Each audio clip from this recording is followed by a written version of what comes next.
Baik, Assalamualaikum warahmatullahi wabarakatuh. Yang terhormat, dosen pengampu mata kuliah Filsafat Olahraga, kami dari kelompok 5 yang beranggotakan saya Hieronymus Hending Baptista dengan NIM 2408770 sebagai pemateri kedua sekaligus moderator dan rekan saya Hanifan Hilman dengan NIM 2408769 sebagai pemateri pertama. Di sini kami akan mempresentasikan materi kami yang berjudul Peran Olahraga dalam Pengembangan Nilai Disiplin dan Kerjasama. Baiklah, untuk materi pertama akan disampaikan oleh Hanifan Hilman. Kepada Hanif, dipersilahkan. Baik, terima kasih kepada moderator yang telah memberikan kesempatan saya untuk menjelaskan materi. Baik, di sini saya akan menjelaskan konsep dasar disiplin dan kerjasama. Yang pertama yaitu konsep disiplin. Apa itu disiplin?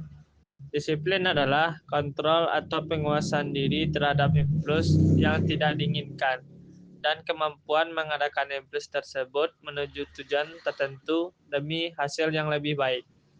Sikap disiplin tercermin dari kesediaan untuk mematuhi nilai-nilai, aturan, tata tertib, dan kaidah yang berlaku.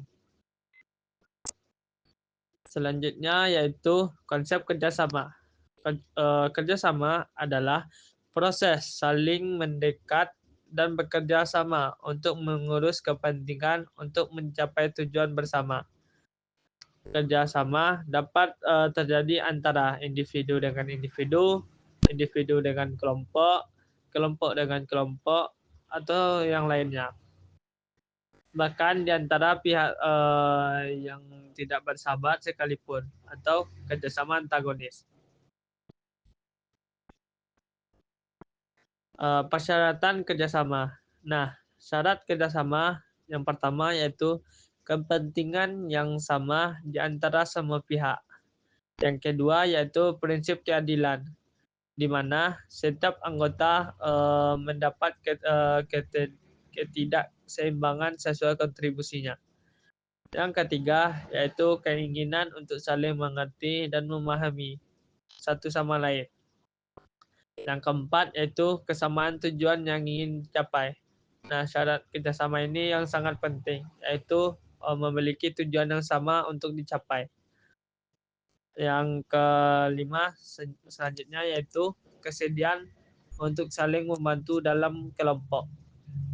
Prinsip saling melayani agar pembagian tugas berjalan seimbang. Nah, selanjutnya yaitu macam-macam kerjasama. Nah, kerjasama di sini terbagi menjadi tiga. Yang pertama yaitu kerjasama berdiferensi. Kerjasama yang dilakukan melalui pembagian kerja secara teratur dan spesifik sesuai keahlian masing-masing. Jenis kerjasama ini termasuk kerjasama tidak langsung, di mana peserta tidak selalu berkumpul secara fisik atau secara online. Selanjutnya yaitu kerjasama eksternal dan internal. Kerjasama internal terjadi di dalam kelompok atau organisasi itu sendiri, dengan pembagian fungsi dan perannya yang jelas.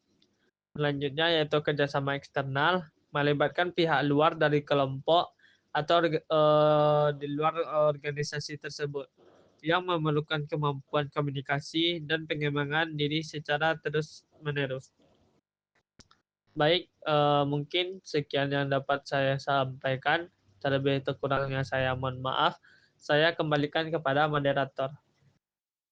Baiklah, terima kasih kepada Hanifan Hilman yang sudah menyampaikan materi sebelumnya.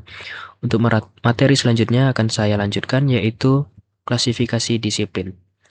Jadi klasifikasi disiplin itu dibagi menjadi dua. Yang pertama disiplin diri dan yang kedua disiplin semu.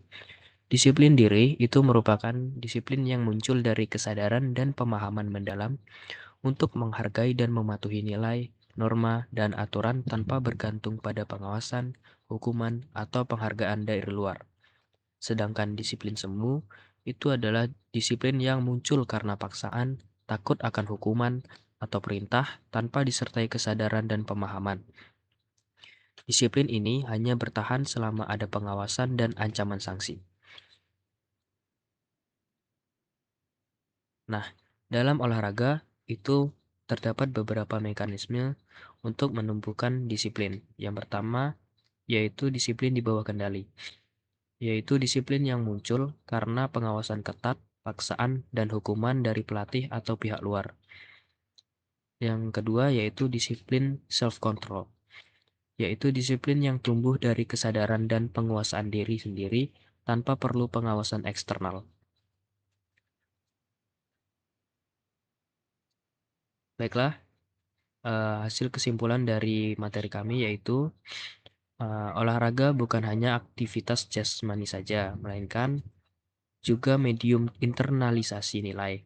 Dengan kata lain, nilai-nilai seperti disiplin dan kerjasama tidak sekedar diajarkan, melainkan dialami secara langsung melalui keterlibatan dalam proses olahraga. Olahraga dianggap sebagai wahana pembentukan nilai karena mencerminkan perjuangan, respek terhadap aturan, dan penghargaan terhadap lawan.